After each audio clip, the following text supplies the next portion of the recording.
Mao ni ang mga ingredients sa i-prepare karon nga pagkaon sa mong pamahaw nga chicken adobo with eggplant.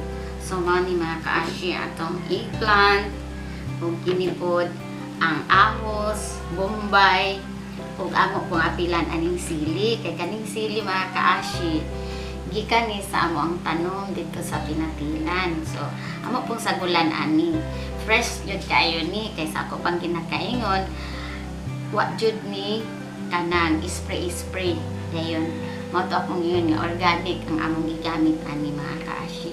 So napod atong tuyo, atong suka, asin, kani atong oyster sauce para pa kuan po ba pa lamig-lamig no. So kaning among ingredients karon mga kaashi isang tuyo niya magbutang og talong kay ako mga anak dili ganahan og puro utan ang among i-prepare mao ni nga amo lang sagulan og gulay og manok aron po makakaon sila og kanang lami nga naay gulay kay gahapon ang amo pong iluto kadtong kuan ra itlog with talong kanang gisa naabot to gitorta pero di lagi mahalin og way karne mana karon nagkamot ang pud ni nga masagulan ba kay ug i-pure ra pud namo nga manok kalas kay ug i-fried chicken kalas man kay wa may nasagol anya mo lagi na di pud sila makakaon og utan manay among isagol ani mga kaashi. A few moments later. Hi mga kaashi! Good morning! Busy kay mi karong buntaga mag-prepare sa pamahaw. So mani among giluto mga kaashi. Chicken with eggplant. Mani gi-adobo. Actually mga kaashi, di ko kabalog luto pero challenge ko sa kumbana.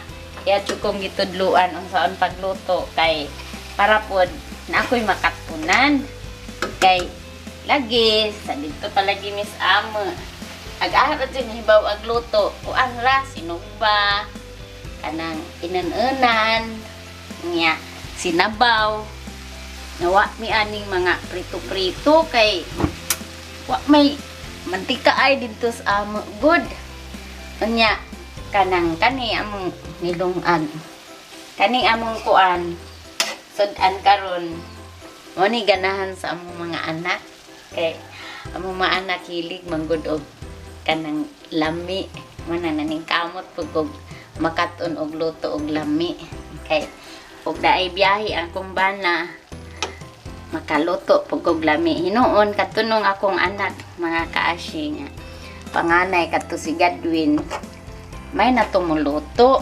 pwede na to mag chip cook og naay mga kalihukan kay nakaton po to siya sa iyang papa na master po to si Godwin og luto og kuan bisag unsa mga kaashi dim it lang kay iyang lutoon. So kung naay gisulod among refrigerator di na sila mapasmo kay kabalo naman mo luto ang ilang kuya.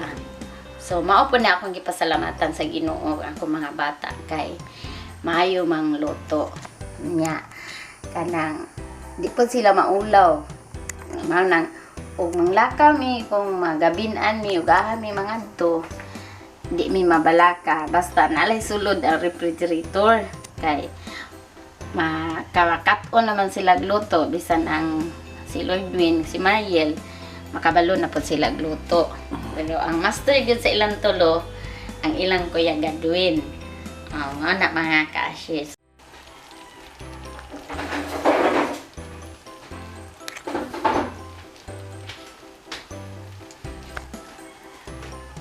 Hindi dyan na.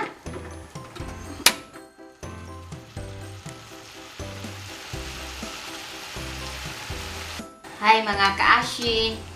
Mauna ni ang ato ang finished product sa ato ang chicken adobo with eggplant. Ang cost ani tanan mga kaashi only 90 pesos. So good for 6 serving ni kay uno man mi kabuok diri mga kaashi. So karon kay nagtipid man ta no, so maayo gyud nga magluto ta kay kani nga 90 pesos nga sudan na mo pamahaw, enough na siya. So kung mopalita dito sa gawas ang 90 pesos bisag snack gani kulang pa.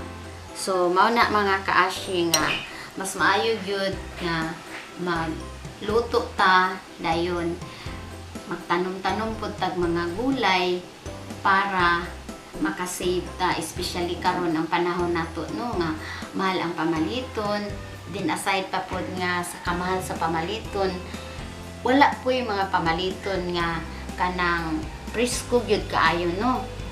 Kay kanang nasa merkado usahay kanang kuana na diha murag i-sprayhan na, so mas maayo gyud no nga naatay mga garden sa atong backyard aron nga magtanom ta og mga gulay-gulay kay makasave pa ta dayon healthy pa ang ato ang panglawas.